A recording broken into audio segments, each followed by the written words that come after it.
There was no name for it when you were growing up, no single incident you could point to, no dramatic event that explained the particular exhaustion of being a child in that house. Just a feeling that persisted through all of it. The feeling that you were somehow responsible for the emotional climate of the adults around you, that their moods were yours to manage, that their happiness was a problem you were supposed to solve, that when things went wrong between you, it was always, in some quiet and unspoken way, your fault. And the strange thing is that the parent who made you feel this way probably loved you, probably still loves you, probably would be genuinely hurt to hear you describe it this way. Because emotional immaturity is not cruelty. It is not abuse in the way most people understand that word. It is something subtler and in many ways more confusing. It is the experience of being raised by someone who, despite being an adult in every technical sense, never developed the emotional capacity that the role of parent actually requires. You learned very early that certain things were not safe to bring to them. Certain feelings were too much. Certain needs created a reaction that made the need itself feel shameful. And so you did what children always do when the environment requires it. You adapted. You became smaller, or louder, or more helpful, or more invisible, depending on what your particular parent responded to. You shaped yourself around them, and then you grew up and carried that shape into every relationship you have had since. Today, we are going to look at what emotional immaturity in a parent actually looks like, not in abstract terms, but in the specific, recognizable moments that you may have spent years trying to forget or trying to justify. Because naming what happened is not disloyalty. It is the beginning of understanding yourself.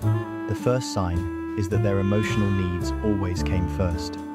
Not because they were selfish in an obvious way, not necessarily because they demanded things outright, but because the emotional atmosphere of the household was organized around them. Their mood set the tone for the day. When they were content, things were good. When they were upset, the whole house felt it. And you, without anyone teaching you this, learned to monitor their emotional state the way a sailor monitors weather, constantly, instinctively, before you even knew you were doing it. Emotionally mature parents are able to regulate their own emotions without requiring their children to do it for them. They can be upset without making their upset the family's problem. They can be disappointed without the child feeling responsible for fixing it. Emotionally immature parents cannot do this, not because they choose not to, but because the emotional regulation skills that would allow it were never developed, and so the child steps in.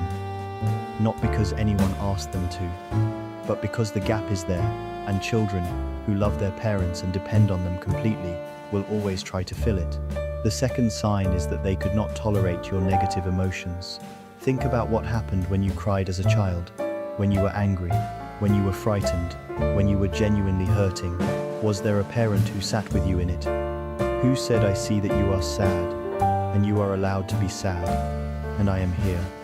Or was there something else? A discomfort that made them change the subject?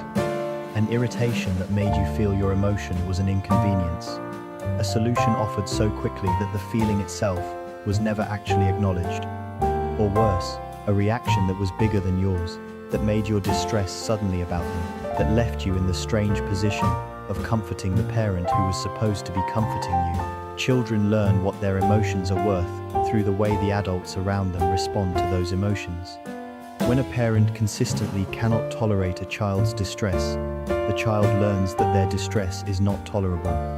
They learn to suppress it, to move past it quickly, to apologize for it, to perform being fine, because being not fine creates too much turbulence in the people they need.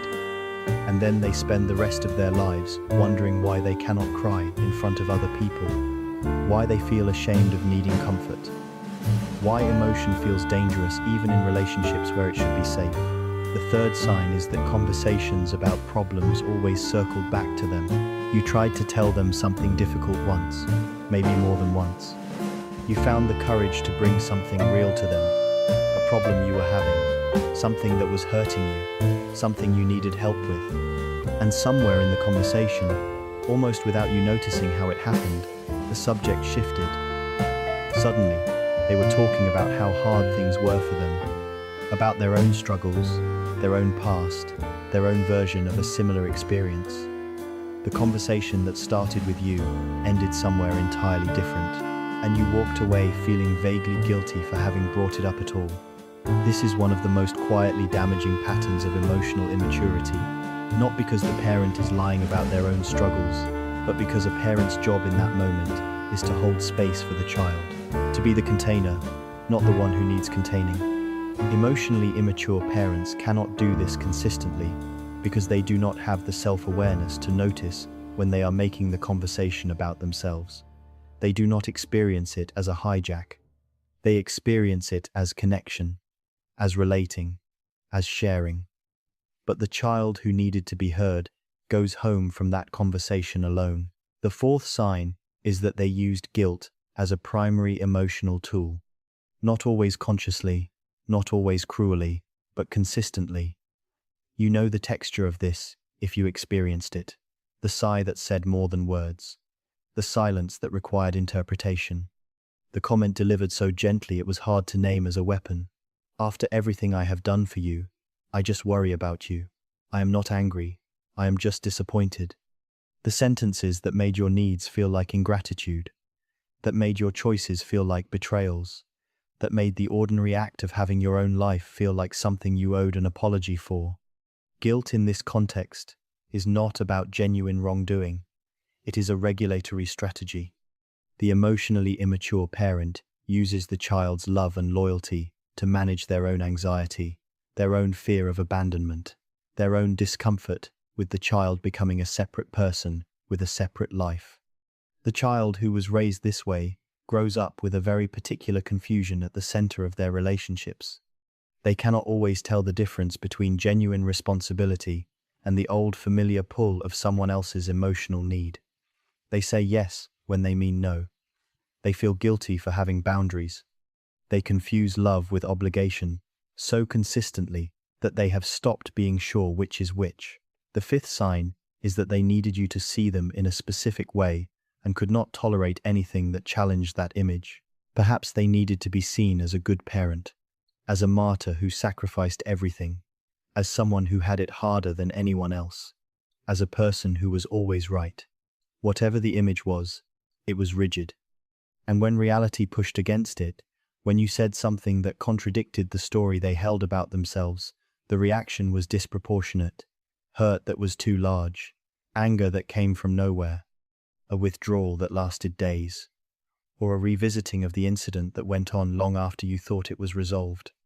This is because the emotionally immature person has a very fragile relationship with their own sense of self. They have not done the internal work of knowing who they are clearly enough to withstand challenge. So any feedback, however gentle, any honest observation, however well-intentioned, lands as an attack.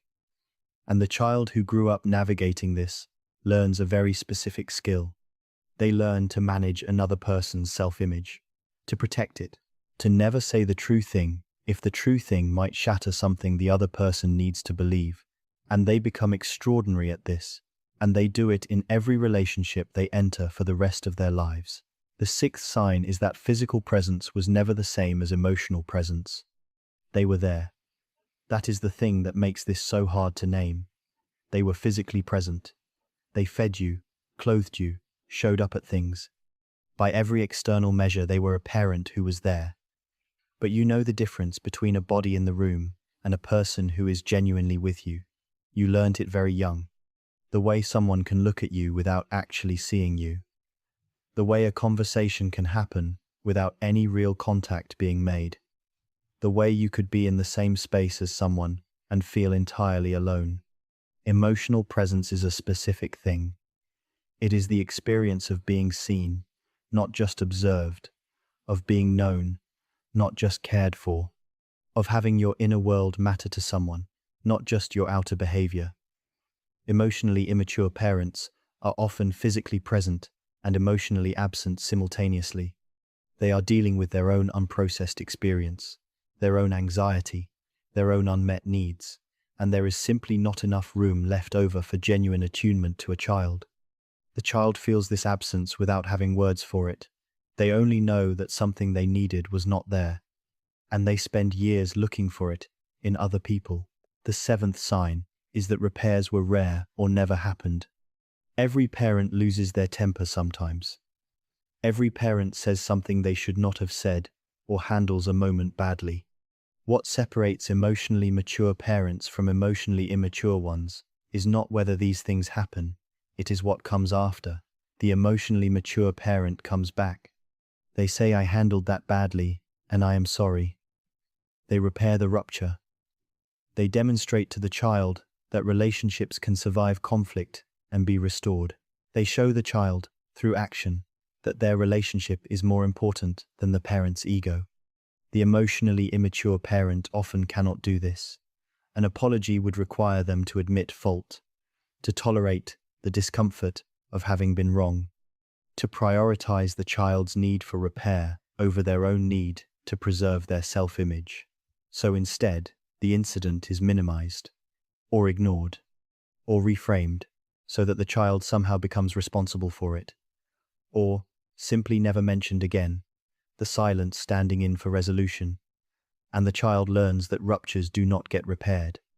They just have to be survived, and they carry this into adulthood, wondering why conflict in relationships feels so final, why a disagreement feels like the end of everything, why they either avoid conflict entirely or expect it to be catastrophic, because no one ever showed them what a repair looked like. The eighth sign is that you felt more like their emotional support than their child. There is a specific kind of exhaustion that comes from this, from being the one they talk to, the one who understood them, the one who was told things a child should never have been told, about the other parent, about money, about things that were adult problems the child could neither solve nor carry, but was handed anyway. It felt like closeness. In some ways it was closeness, but it was a closeness that had the parent and child in the wrong positions. You were the container. They were the one who needed containing. Psychologists call this parentification, and it produces a very particular adult, one who is extraordinarily good at emotional support, who is the person everyone else brings their problems to, who is always calm in other people's crises, always capable, always there, and who has almost no experience of anyone doing that for them, because they never learned that they were allowed to need it. Because the relationship that should have taught them that it was safe to lean on someone had them leaning the wrong way from the very beginning. Here is the hardest part of all of this. The parent who did these things almost certainly does not know that they did them. They were not running a strategy. They were not engineering harm. They were doing the only thing they knew how to do, which was to parent from the emotional resources they had. And the emotional resources they had were limited by their own unhealed wounds, their own unmet needs, their own parents who did not know how to do it either. Understanding this does not make what happened smaller, but it changes the frame, because you did not grow up with a parent who was incapable of love.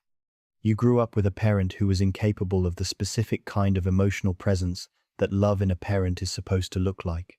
And that distinction matters. It matters because it means the deficit was theirs. The wound was theirs first. You did not cause it, you could not fix it, and you were never responsible for carrying it. What you are responsible for is what you do with the shape it left in you, the hypervigilance, the guilt, the way you manage other people's feelings before your own, the difficulty receiving care, the assumption that conflict means catastrophe, the feeling, still sometimes present, that your needs are too much. None of these are character flaws.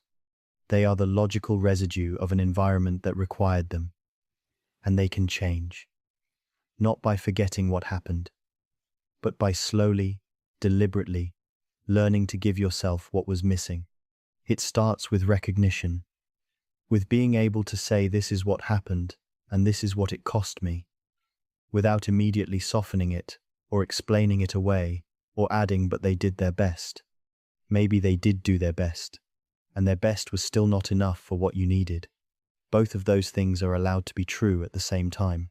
And then it moves to the small, daily practice of noticing when the old patterns are running, when you are managing someone else's feelings instead of your own, when you are suppressing an emotion because you learned it was too much, when you are taking responsibility for something that was never yours. And in those moments, not with force, not with a demand that everything change at once, simply noticing, simply seeing, and choosing, just once, just here, to put yourself back at the center of your own experience. That is not selfishness. That is repair. The kind of repair that no one did for you when you needed it, and that you now get to do for yourself. If this video described a dynamic you have lived but never quite had the language for, you are in exactly the right place. This channel is for the patterns that were built into you before you understood what was being built. The ones that shape your relationships, your sense of worth, the way you move through the world without ever announcing themselves by name. If you would like to keep exploring, subscribe and come back. And I would really like to hear from you in the comments. Which of these signs felt most like your experience? You do not have to say everything. Even one word is enough. Thank you for watching.